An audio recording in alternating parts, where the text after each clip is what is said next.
Salut les copains! Maintenant, si je vous dis SUV, vous ne penserez pas forcément à me dire Alfa Romeo. Eh oui, parce que Alfa Romeo vient nous présenter ici en Provence le nouveau SUV, le Stelvio. Alors je vous laisse le découvrir avec moi. Jingle!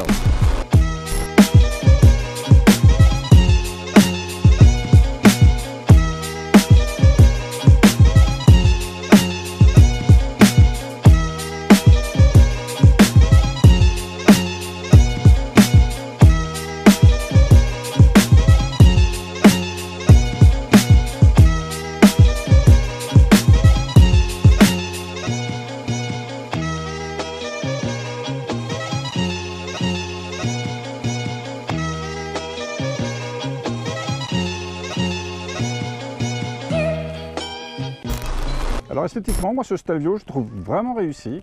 Je trouve qu'il a une bonne ligne dynamique.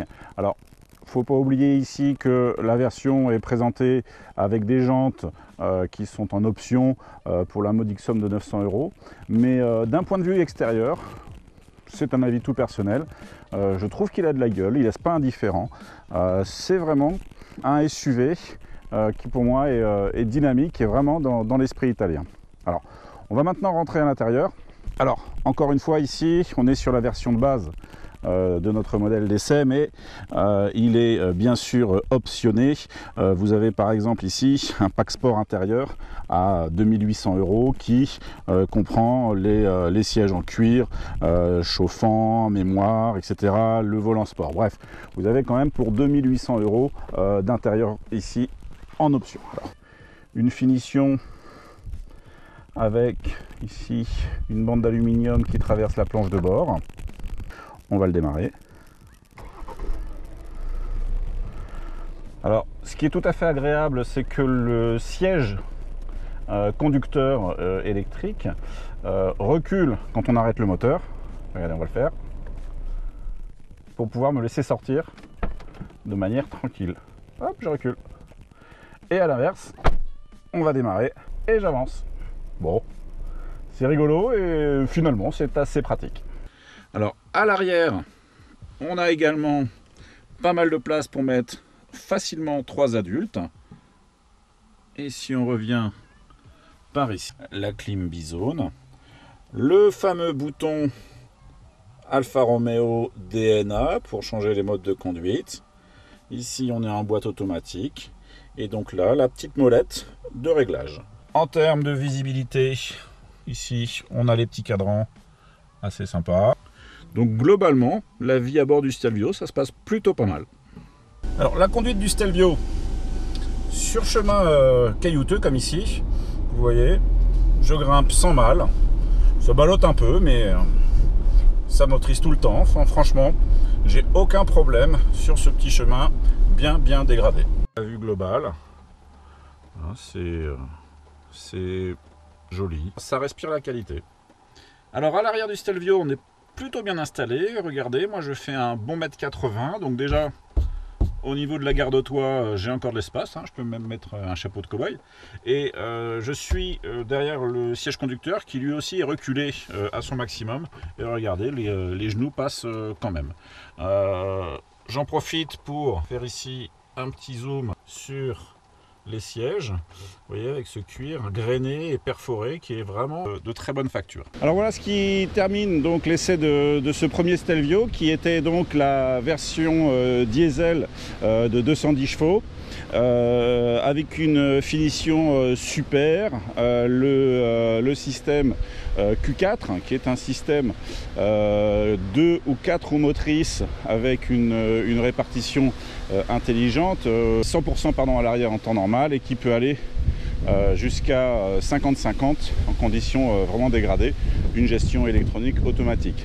Donc sur cette version qui n'est pas l'entrée de gamme, qui est je dirais le début du milieu de gamme, on a quand même pas mal d'équipements de série. Alors là je parle pas du pack confort qui a été installé ici en option, mais vous pouvez voir que en série sur ce Stelvio et dès la première version, vous avez, on le voit en bas là, le radar anti-collision piéton, vous avez le haillon électrique, vous avez l'alerte franchissement de ligne, le système de freinage IBS qui est un système ABS couplé à l'ESP, dont seul Alfa Romeo a pour l'instant le brevet sur une durée de 2 ans. Un système qui évite les à-coups à la pédale lorsque ça se déclenche. Et qui optimise le freinage. On gagne environ 5 mètres sur une distance de freinage. Alors me revoilà pour l'essai du deuxième Stelvio. C'est cette fois-ci la version essence de 280 chevaux, et en plus celui-ci a la version quasiment ultime, la version Lusso, Luxe en italien, avec tout un tas de finitions sympathiques qu'on découvrira ensemble tout à l'heure. Alors comme je vous l'ai dit, sur cette version Lusso, on a des habillages intérieurs qui sont différents. Regardez ici par exemple les plaquages qui sont des plaquages en vrai bois, que personnellement je trouve assez joli parce que c'est pas clinquant, c'est propre, c'est net, ça brille pas trop, c'est vraiment très très esthétique. Cette version Lusso est équipée en série, vous voyez, d'une sellerie cuir qui est différente de celle que l'on avait sur le précédent, qui avait un pack confort. Les jantes de 19 pouces. Encore une fois ici, la version Q4. On va ouvrir le coffre. Toujours pas d'ouverture du coffre avec le pied. Vous voyez ici donc un coffre de 525 litres qui, pour la catégorie, est l'un des plus grands. Donc voilà, maintenant on va aller essayer, on va rouler un petit peu et puis on va y voir ce qu'on en pense. Côté design, le Stelvio reprend les codes esthétiques de la marque qu'on a découvert déjà sur la Giulia, avec, regardez, les traits caractéristiques comme les nervures sur le capot, la calandre ici caractéristique. On est sur un SUV, c'est quand même une auto massive, alors on va avoir ces grandes entrées d'air ici, vous le voyez, un décroché encore une fois pour accentuer ce côté sportif. Le regard agressif souligné par cette bande LED. Les lumières sont également captées parce que regardez, l'intérieur des portes ici a été creusé. Tout ça pour donner encore une fois ce style dynamique, sportive à ce Stelvio. Il appartient bien à la nouvelle famille Alfa Romeo dont la Giulia a été l'initiatrice. D'ailleurs, ce Stelvio partage la plateforme appelée Giorgio, qui est la plateforme commune sur la Giulia, le Stelvio et peut-être encore d'autres projets. Cette version Lusso, j'aime beaucoup le plaquage bois. Je vais vous montrer. Ouais. C'est en fait du hêtre, c'est du vrai bois, c'est pas un bois en plastique comme chez beaucoup de constructeurs. Et je trouve que ça rend vraiment bien, encore une fois, dans cet esprit de style à l'italienne, assez épuré, pas clinquant. On n'est pas dans un Bentayga, on est vraiment dans une voiture pour moi qui est beaucoup plus discrète, avec un luxe vraiment fin. Moi, ce que j'aime bien sur ce Stelvio, vous allez me dire c'est un petit détail, mais j'aime bien le volant. On a vraiment l'impression d'être à bord d'une sportive du groupe, ne serait-ce, regardez, qu'avec ce petit bouton ici pour démarrer. Je sais pas vous, mais moi ça me rappelle quand même fortement les volants Ferrari. Les palettes de changement de vitesse, alors je trouve qu'elles sont un petit peu larges et qu'elles gênent un petit peu la prise des commodos, mais ça donne quand même un effet assez sportif. Alors concernant cet intérieur, on est pour moi vraiment dans un ressenti premium. Par contre, c'est pas un premium à l'allemande. Alfa Romeo n'a pas cherché à copier.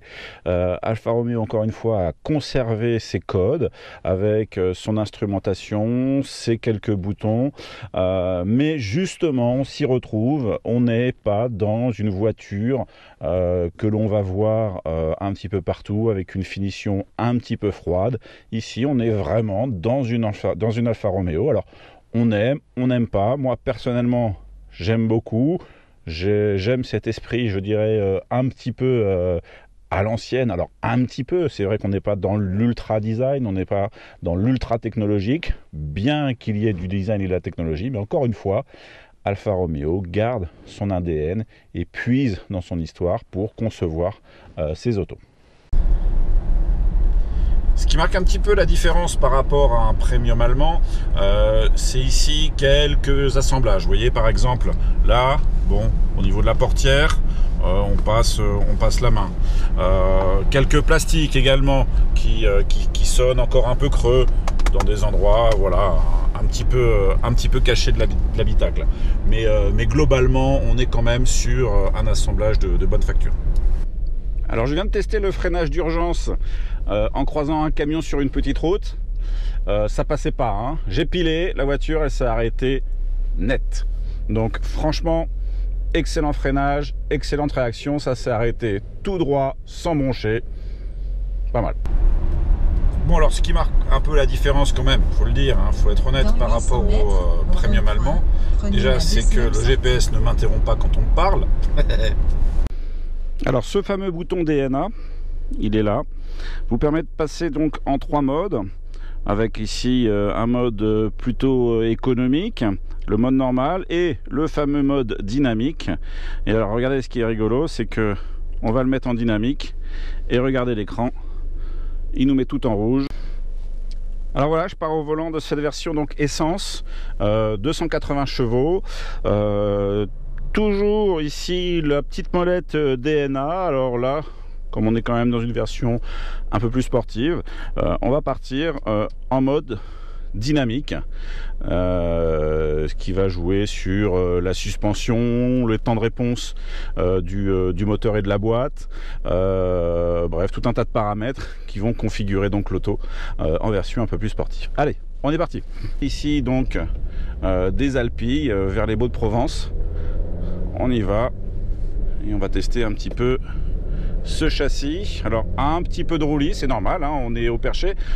C'est 20 cm de plus que sur la berline Giulia dont le Stelvio partage la plateforme.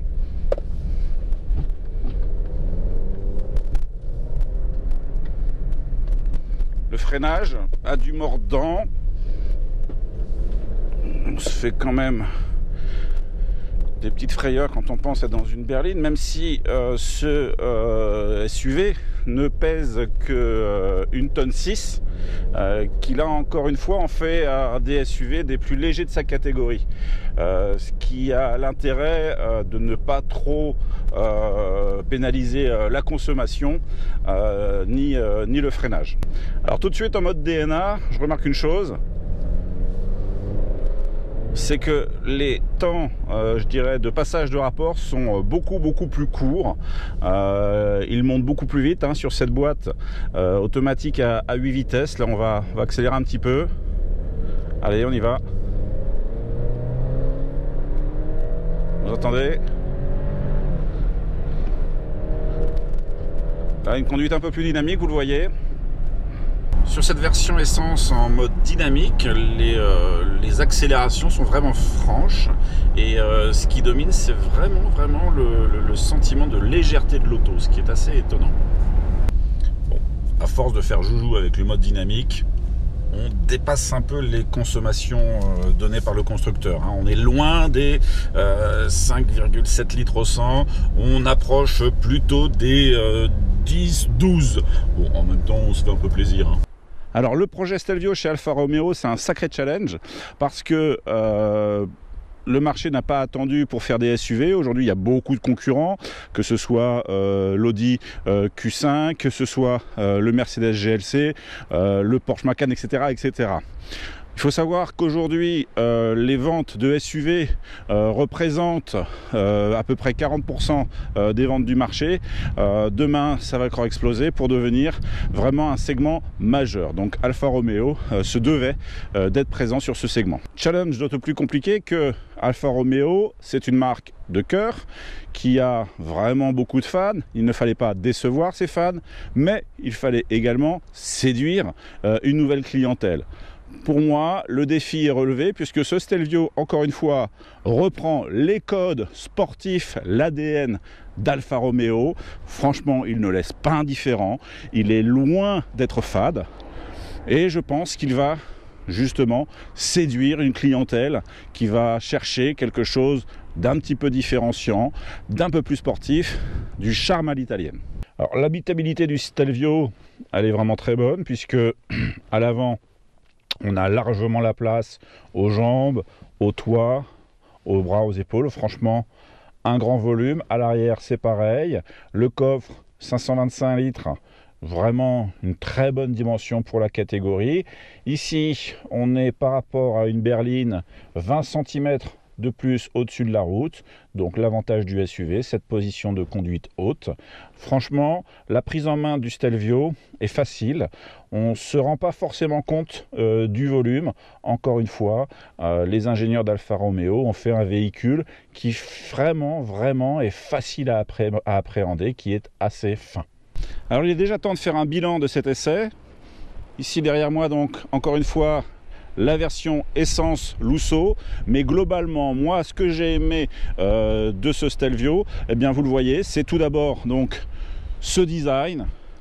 Je dirais que cette ligne mêlant agressivité et finesse, vous voyez, quelque chose d'assez épuré, du charme à l'italienne.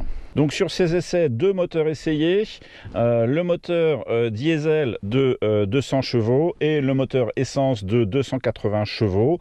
Les deux ont leur intérêt, sachant que sur le diesel, on a une motorisation qui est bien sûr beaucoup moins sportive, mais qui permettra une utilisation un petit peu plus économique, surtout en consommation, qui permettra également aux entreprises de s'équiper de ce Stelvio, qui a l'intérêt d'ailleurs d'avoir des malus tout à fait inférieurs, encore une fois, à sa concurrence. Pour la version essence, donc cette version de 280 chevaux, qui est vraiment dynamique et qui montre vraiment l'intérêt plutôt sportif de ce Stelvio. On attend avec impatience la version Quadrifoglio.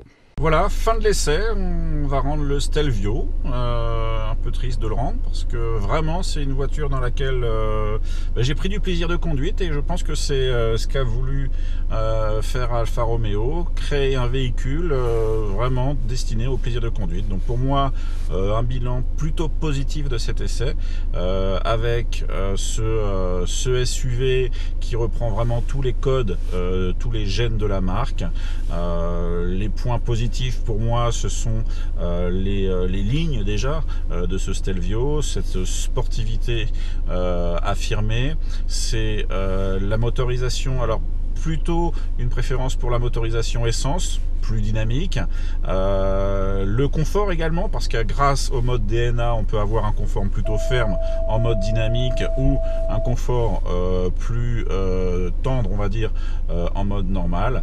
Sur quelques points négatifs, donc vous l'avez vu, quelques assemblages, pour moi 2-3 petits manques technologiques, mais franchement pas grand chose.